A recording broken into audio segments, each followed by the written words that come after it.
Ronaldo a sévèrement réprimandé Junior pour ce qu'il avait fait à un autre élève, bien qu'il ait toujours prôné la gentillesse et traité ses jeunes fans avec le plus grand soin. Un jour, alors que nous étions assis dans notre chambre, il reçut soudain un appel qui le rendit très anxieux. Je lui demandai ce qui se passait. « Tout va bien ?»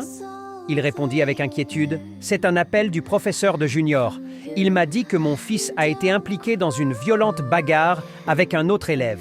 Il demande si nous pouvons venir immédiatement à l'école. » Sans hésitation, Ronaldo se précipita à l'école. En arrivant, il se figea en voyant Junior debout dans le bureau du directeur, l'air nerveux. D'une voix ferme, Ronaldo demanda « Junior, peux-tu m'expliquer pourquoi tu as frappé quelqu'un ?» Évitant le regard de son père, Junior répondit « Papa, ils se sont moqués de moi.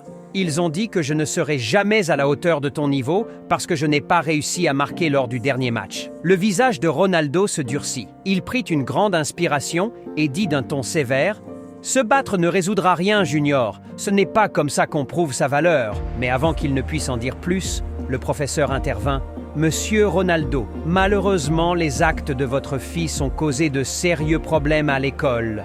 Nous n'avons pas d'autre choix que de lui infliger une suspension de 2 semaines. » Ronaldo baissa la tête, à la fois déçu et préoccupé.